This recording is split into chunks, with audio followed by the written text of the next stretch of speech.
Hi, welcome to Sexual Alchemy. I'm Dea Carr, and today I have the honor of having my dear friend and colleague and mentor and teacher, Sat Devbir Singh, on the show today. Welcome, Sat Devbir.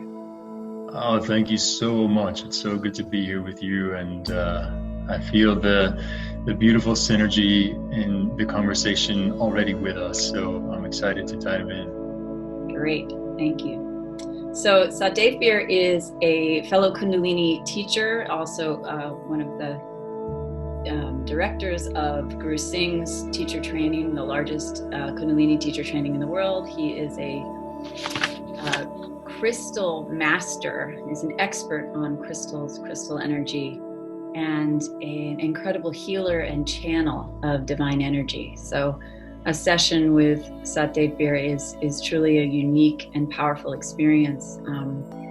And he's blessed with many gifts that he shares with many people. So it's such a blessing to have you here with your knowledge and your intuition and the guides that come with you. So welcome to all. Ooh, I love that. They appreciate that too. Thank you for including them. That's very sweet. It's true. So for those who don't know you, Sat Devbir, if you would tell a little bit about how you discovered your gifts and how you discovered your affinity to crystals to start, just kind of to give an understanding of where you're coming from and how you came to be what you are. Oh my goodness. Yeah, I've actually had some interesting experiences even today leading up to this conversation where I was putting some things together, and that was really one of the most unique parts about my childhood was being able to access some of the memories from past lives, so to speak. And it was the crystals. Anytime I would come into contact with, especially quartz, I was always really drawn to quartz.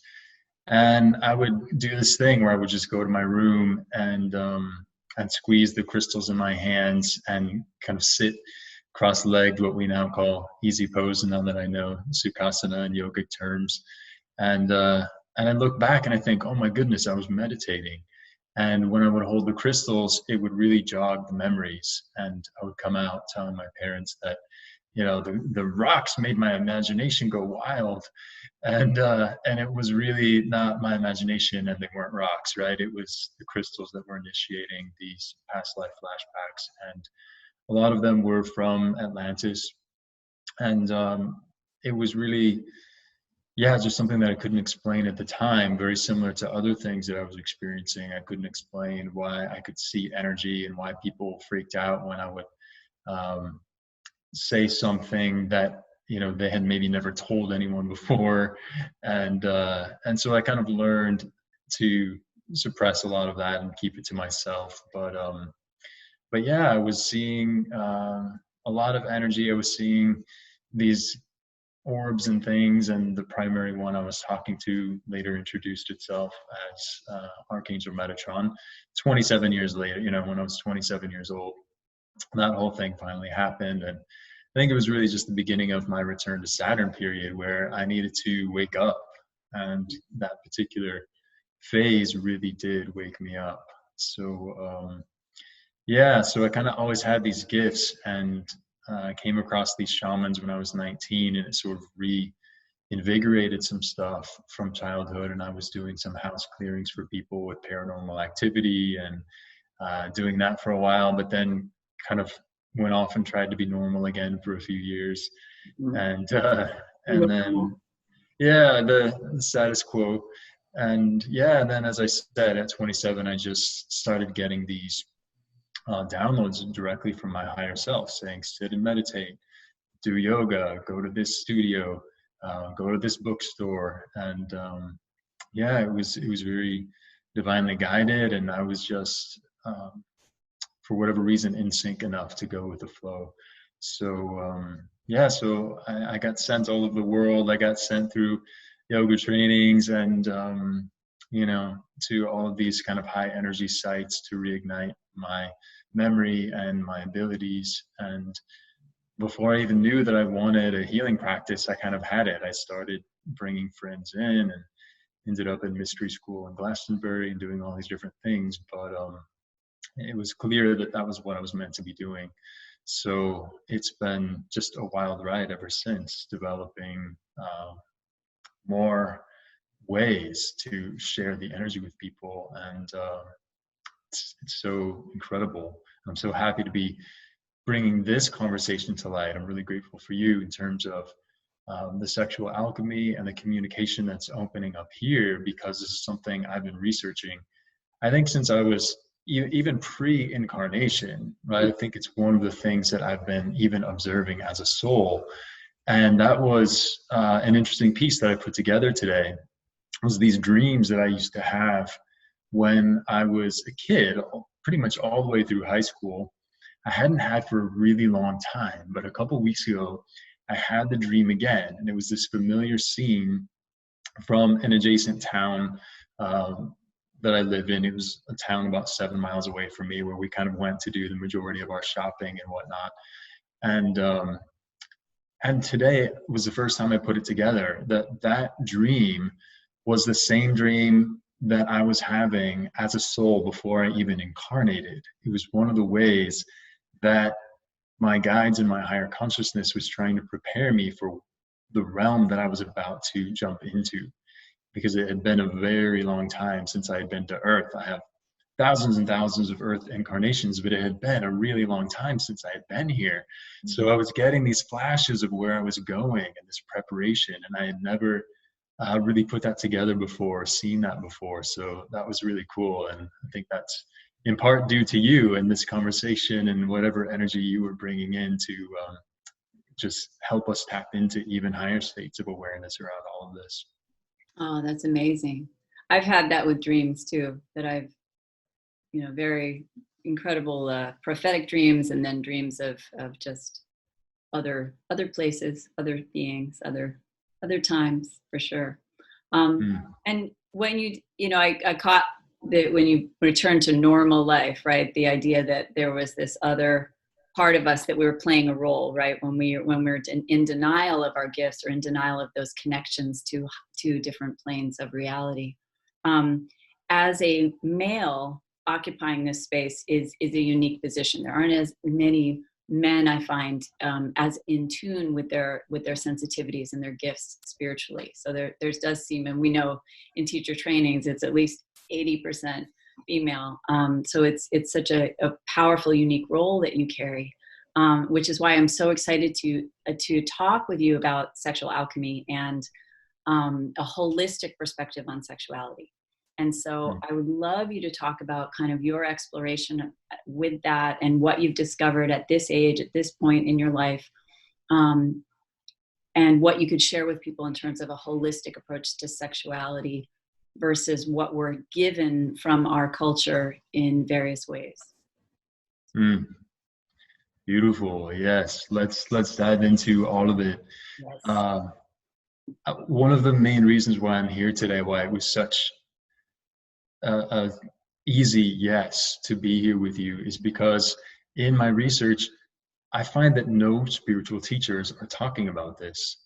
I mean, I've been all over the internet and nobody is talking about this. And some of the people that I really admire, even the high guru types, they'll kind of blow it off. People will ask questions about it, and they'll say, oh yeah, the sexual energy gets, it kind of tames itself as you get older. Don't worry about it.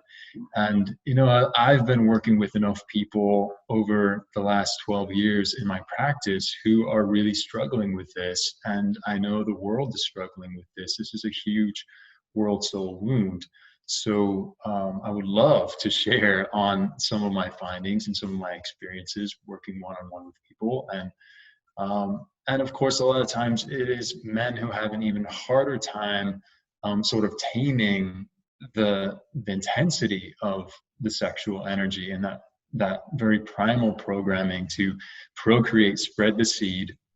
And so there's that thing of like wanting to be able to fit into the monogamy and sort of the normalized way of or maybe that sort of picture perfect way of being in relationship, and it's very hard. And then a lot of times a common theme I notice with women is really when they reach a certain age, there's that intensity of like, oh my gosh, I have to get pregnant right now.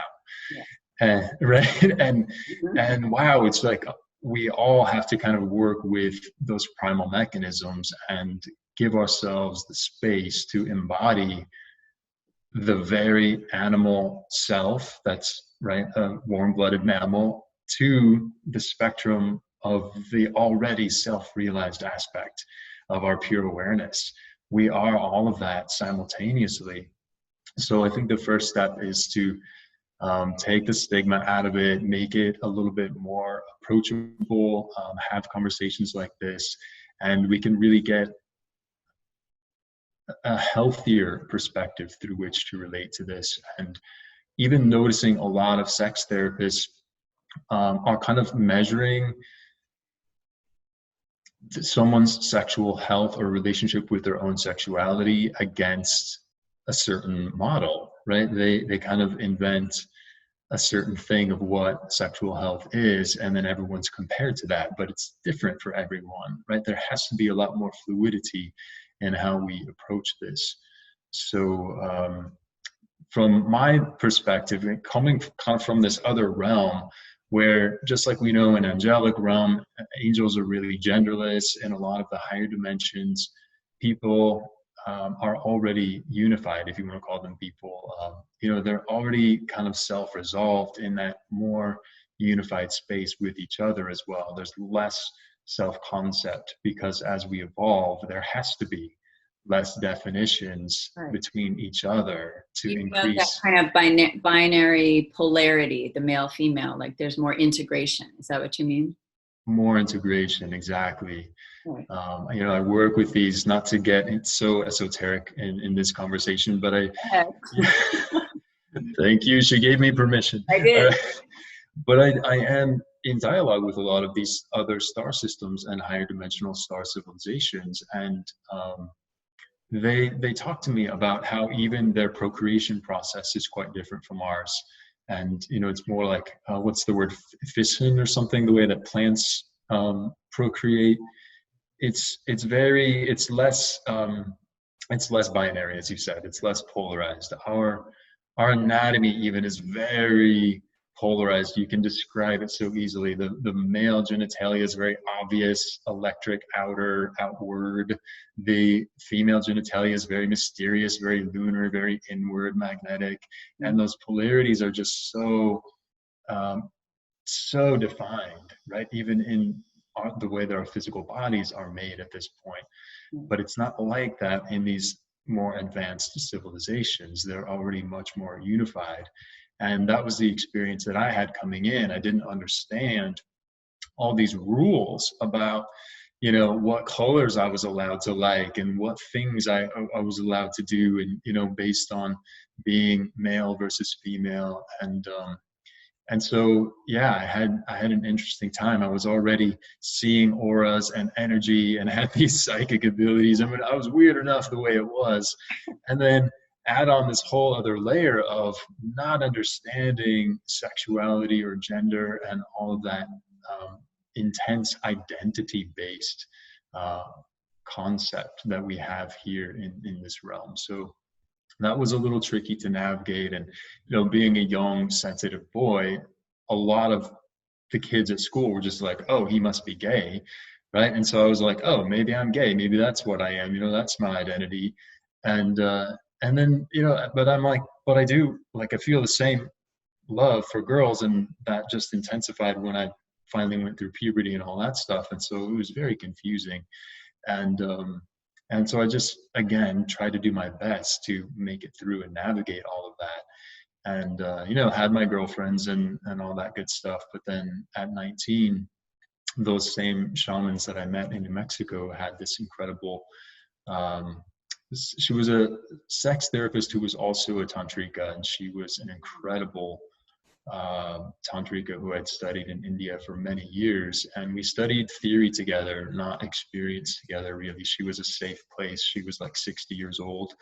And And she said, "You're pandemisexual," after we had many, many conversations about uh, my unique relationship with relationships Mm. and also sexuality and whatnot. And I had shared with her how I had these experiences as a child, even very, very young, where a babysitter just about 4 years older than me had touched me inappropriately, if you want to call it that. I mean, what is inappropriate? I don't know. I don't really personally look at my experiences as sexual traumas. I just look at them as experiences. Mm. And, that did happen. But what does someone 4 years older than a 4-year-old really know? It's kind of like we were all kids in a way. Sure. So yeah, and then that happened to me several times, and I remember being exposed to a lot of the teenagers and a lot of the adults in my life, whether I was walking in on them on accident or hearing them, and it was always this elephant in the room, this kind of um, this topic that was just very like hush hush, and adults would say don't be naughty and things like that if you wanted to talk about your private parts, and there was just all this language that was so suppressive. And so we worked through all of that, right? This woman was such a blessing. Here I am at 19, and I'm not really understanding myself, and kind of where I'm supposed to be in relationship to relationship. And um and and she was just so profound, and she said, yeah, a lot of souls who come from these other realms where things are more unified will have this much more uh, fluid way of existing in relationship with themselves, with the world, with other people. And the demisexual part really refers to people who can't really proceed with sexual intimacy unless there is a deep safety, a deep emotional intimacy that comes first. And so I always had to have that, which was probably a blessing that I didn't get myself into trouble in, having these crazy explorations, because I had a ton of sexual energy always, but it was more um, creative energy, right? That just needed to be expressed. So when she started teaching me about Tantra, it made a lot of sense, because I said, oh, this is what it's about. It's about utilizing the vitality of that life force Mm. to create. I can create children if I want to with this life force, or I can create other things with this life force. Yeah. And so it started to click in for me. What's fascinating to me about that is the idea that you're coming from a space where the heart has to be involved, right? So to engage sexually, you are already in this high vibration of that there needs to be that connection, that needs to be more to the expression of that creative act, right? Which is ideal, right? I mean, if more people came from that space, what different kinds of sexual depth we could go into, right? If we could have that kind of expression that wasn't just second chakra based, that involved the higher parts of ourselves. And that's something that I really want to invite more and more into this dialogue, that the sex act is as banal or as profound as we make it, right? And so the deeper we go in ourselves, the deeper that act is going to be with whom we choose to share our energy with, because it is an exchange of energy that's very powerful, that opens portals, right? Yeah. The more we're aware of that, the more careful we're going to be with whom we allow to share that energy with, right? Absolutely. Absolutely. If we fast forward to, again, age 27, when this whole awakening process was happening, and then shortly after, Metatron and my other council, the rest of my council of guides really advised me to be the same safe space that woman was for me when I was younger. And they Mm. said, you should really be celibate. You should really kind of take this complex energy that you've been studying and trying to bring healing in around, and kind of remove it from the space and explore what platonic love really feels like, and what it's like to experience that outside of the context of sexuality and romance as we typically think of it. And then they proceeded to give me this huge experience, this just unbelievable experience of merging with love consciousness itself. And I said, oh, wow, we're all so distracted with all the pop songs on the radio about love and all the movies. And this is what we're really looking for. We're looking for someone else who can take us to this higher expression of love, to love consciousness itself. And that's what made it easy for me to do, because I was so saturated in that energy. And I said, I don't think that I'm ever going to need another human necessarily to bridge me into that. Sure. So that was an interesting turning point.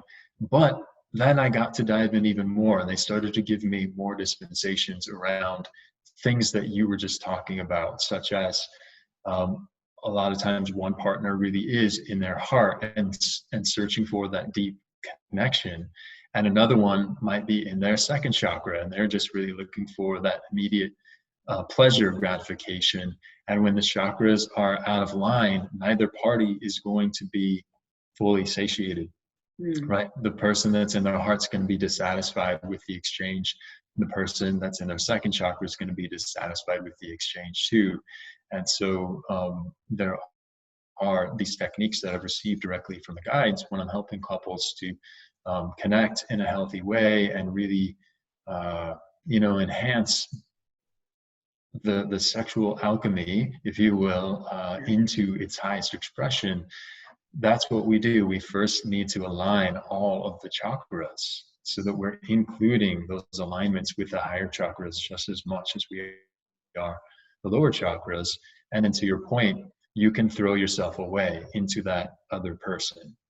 There's a basic premise of Tantra that's so incredibly sacred. When that moment happens, that you lose yourself, you lose that self-concept we were talking about earlier. You lose that ego identity. For a moment, you're just gone, and with God, you've dissolved. It's almost similar to an experience of samadhi in deep meditation, right? Where you're just completely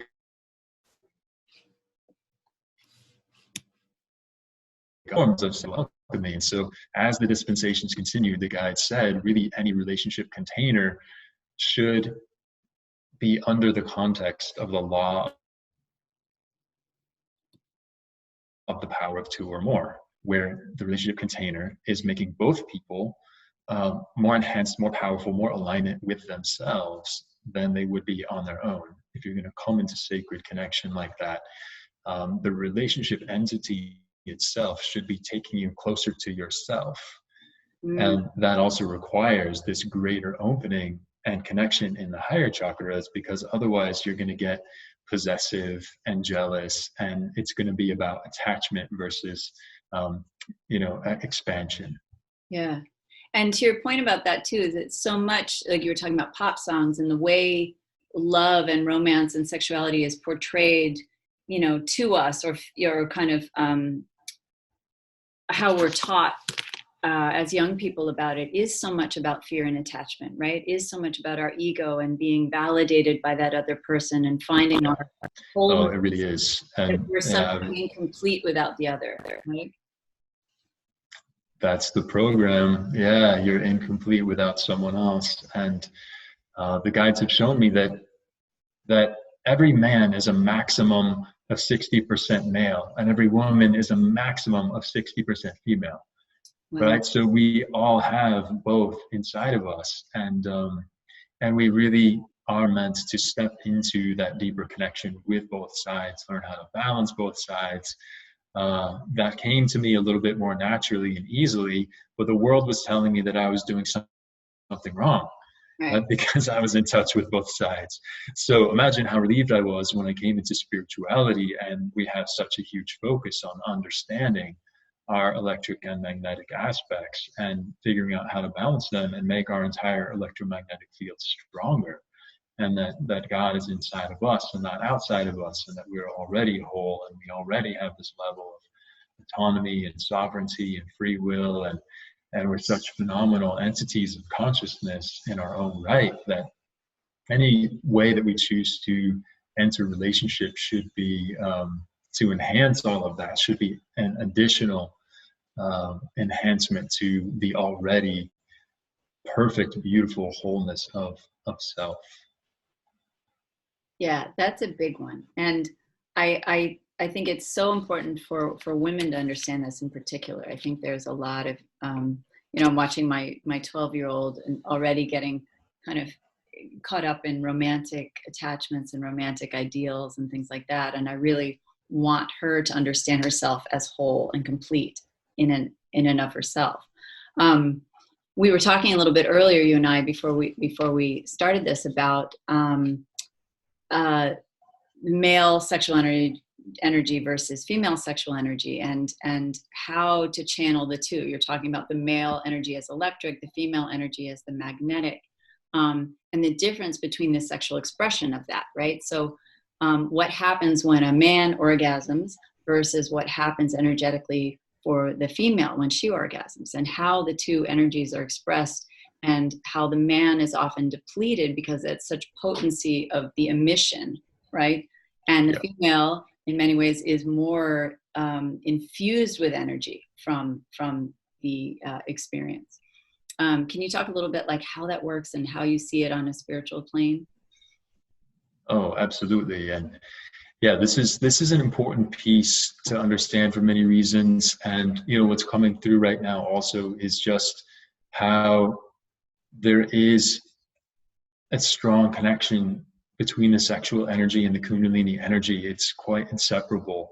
And so for us to understand how this works, and to understand that the suppressive energies that have created all of this shame and guilt and almost, there's like people just push it down, push it down, push it down. But as we know, anything we resist, it's a lot of fear, exactly.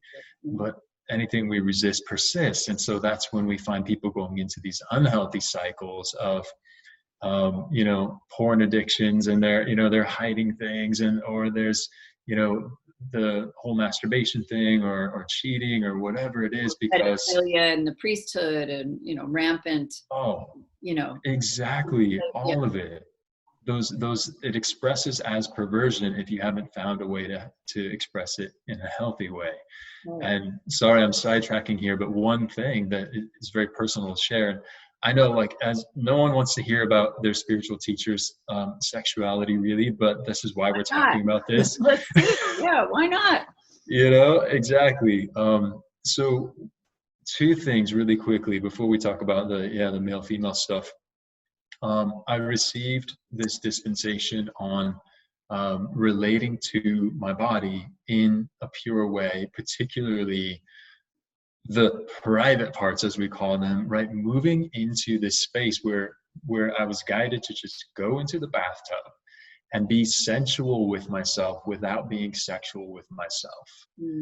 And I had to touch every part of my body in such a pure and sensual way, right? That touching my hand or my cheekbones can be the same as touching my genitalia. It's not dirty or off limits, or right. It can be the same experience. I had to touch every single part of my body in the same loving way and create this equality in the way that I was relating to every aspect of myself.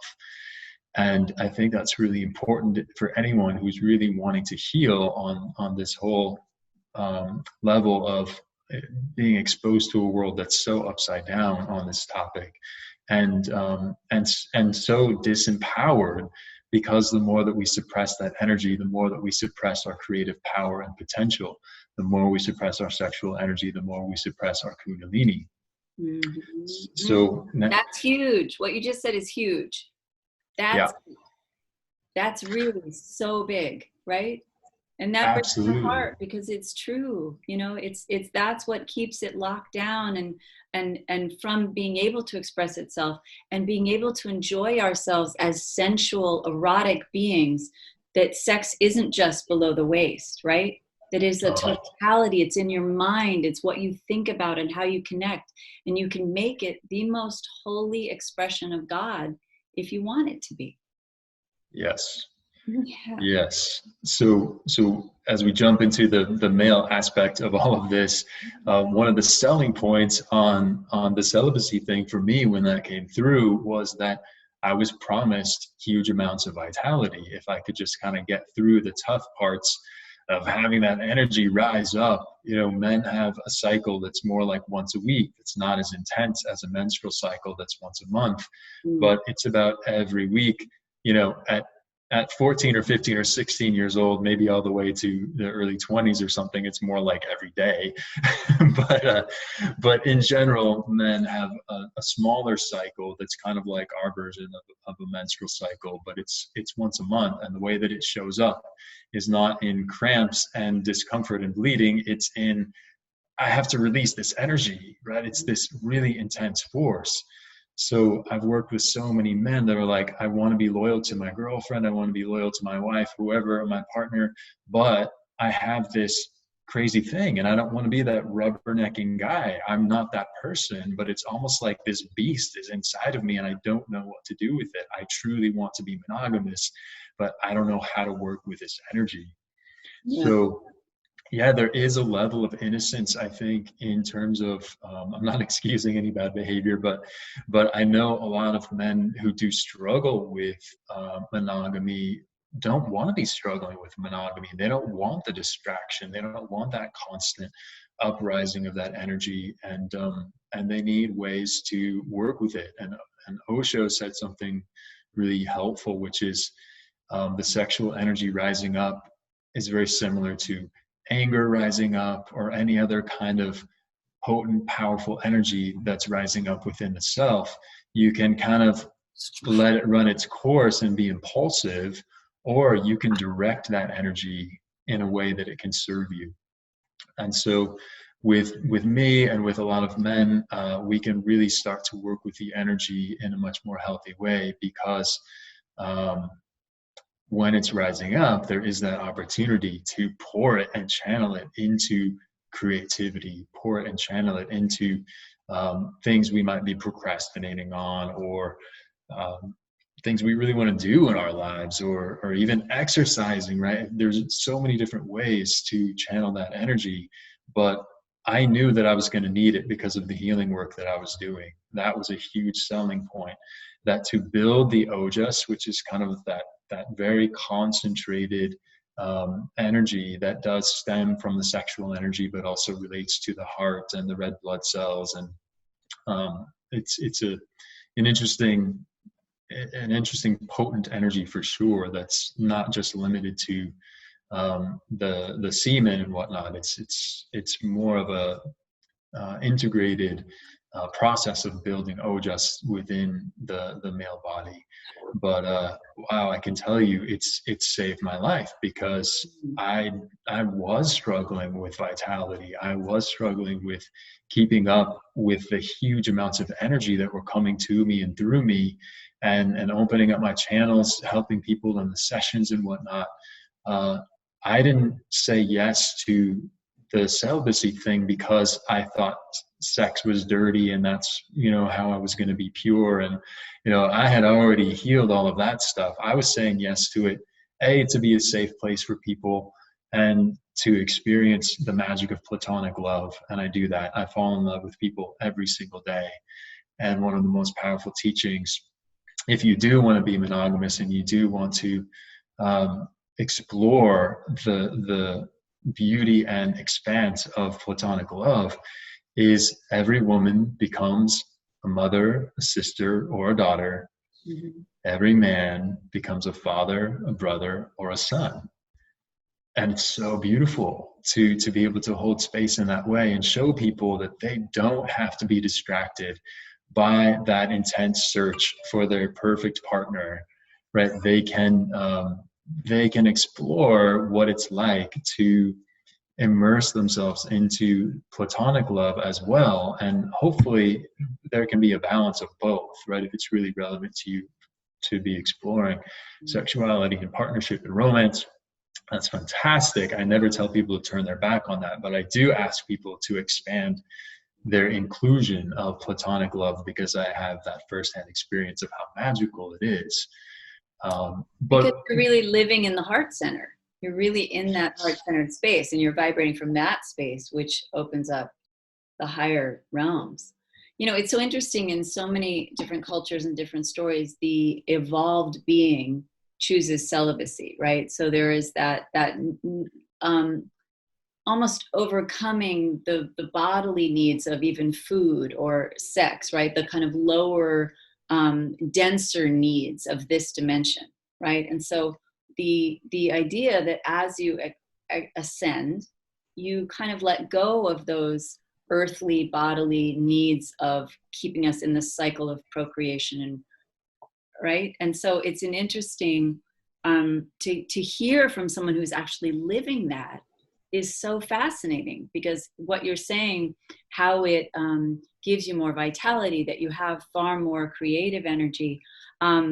You know, I love reading different things that are channeled. For example, how Christ was able to activate his Ka body, right? That light energy, which you exist in that space. I mean, I feel it when I do sessions with you. You have that embodiment, and so I wonder how you feel different from when you decided to take that leap into that lifestyle choice. Do you feel a big difference?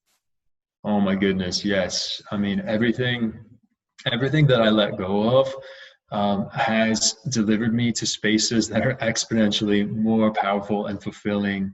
Mm. Uh, yeah, people are like, "How do you do that?" And you're vegan and you don't drink alcohol, and it's like half the world, more than half the world, is probably like just can't even wrap their head around it. And for me, it suits my consciousness so much more, and so I thrive in that sort of sattvic space. And I never ask anyone to let go of anything until they've shifted their own belief system that they can experience something even greater without that thing that they're letting go of, right? And I get in trouble sometimes with that, because people will send me their kids and like help them get off marijuana or whatever, and I'm like, well, we have to change their consciousness so they know that they can find other ways into relief, into pleasure, into relaxation, before we ask them to give up something that they really love, that's really serving them. Well, and to your point too, is like so much of addiction, or that quest to get high, right, or get off, right, is that similar? It's seeking that temporary pleasure versus the more totalitarian existence of pleasure, right? That total immersion in a state of joy versus that ever fleeting quest for that one pleasure, right? And so That's that it. when that becomes your goal, it's not as, it doesn't feel like a sacrifice, right? That's right. That's right. So yeah, we have to jump in. I just got that hit also about sexual interactions. The whole thing of like needing to be married before you have sex. I can tell you from very high sources that those are concepts that we invented in this realm. So I want to be controversial again, as long as we're having this conversation, and say that is total BS, right? We have these energy exchanges that can be so meaningful and relevant, and sometimes you just know, and that's not the person that you're going to marry, and it's not the person you're going to live happily ever after with.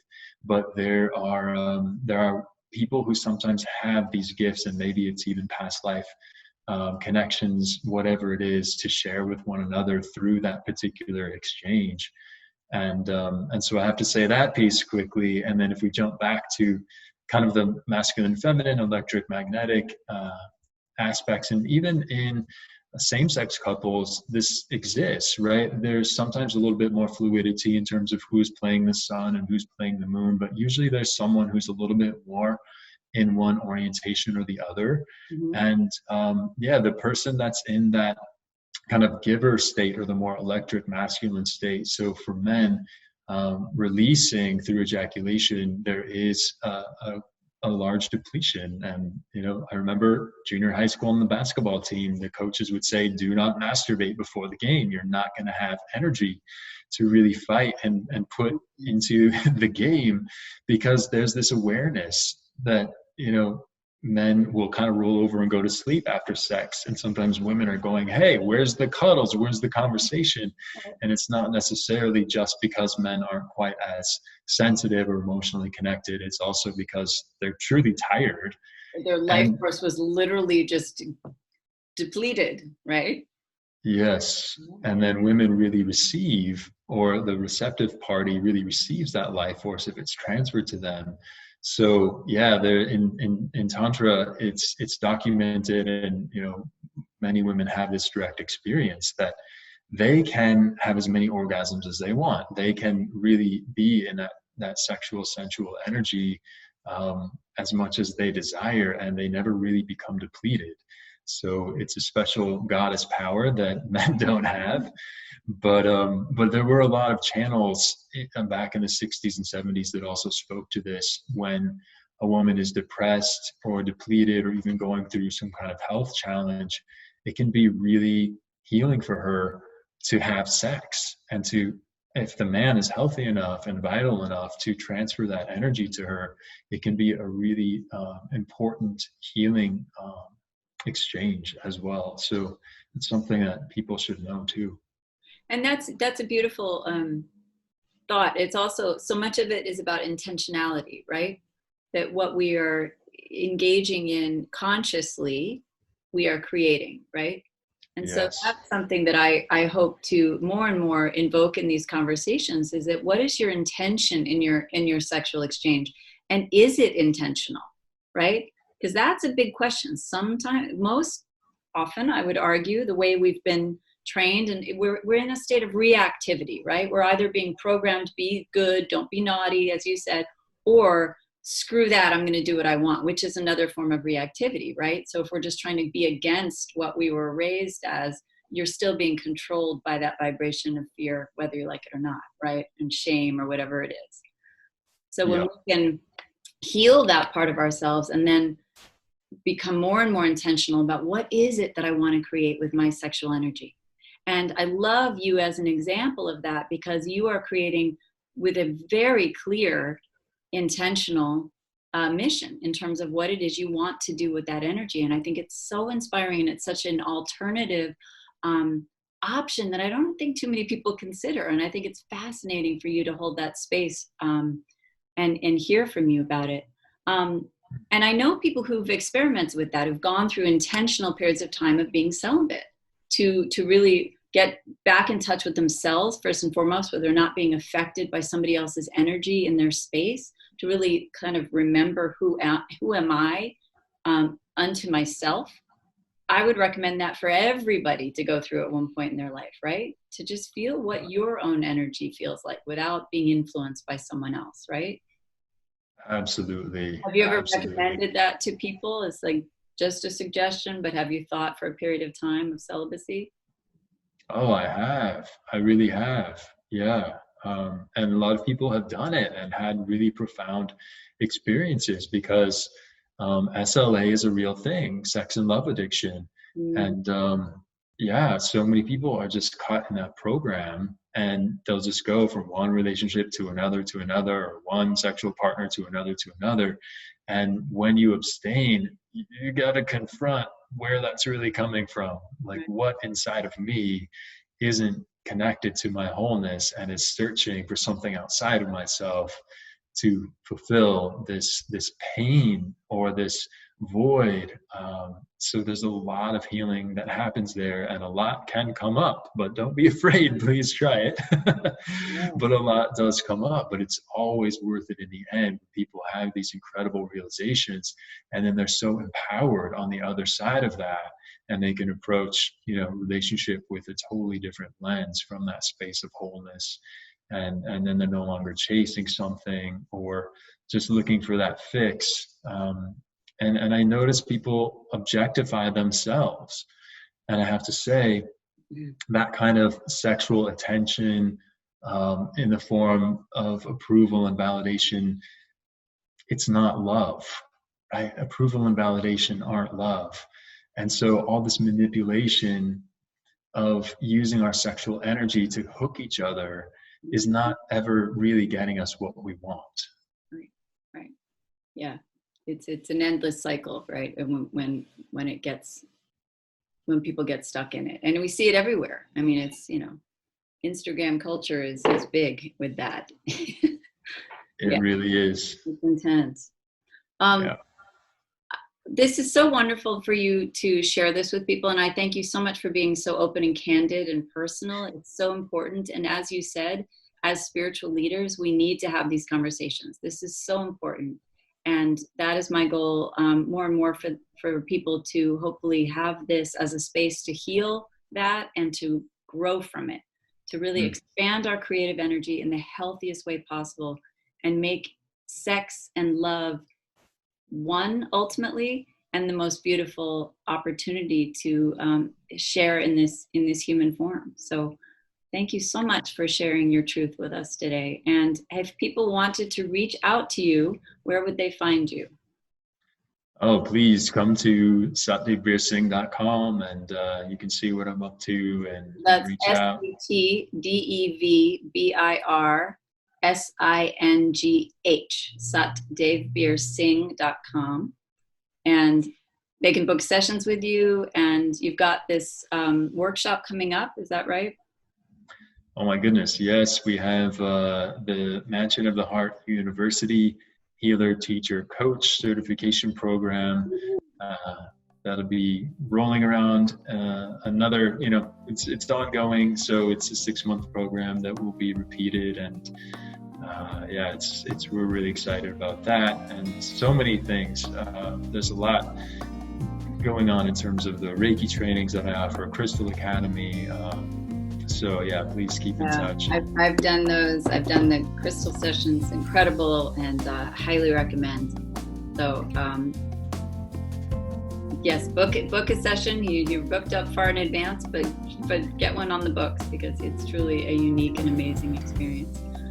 Sat Devbir, thank you so much. I love you dearly, and I just am so grateful to know you and share your wisdom. So thank you. Love you. Have a beautiful day. Be well.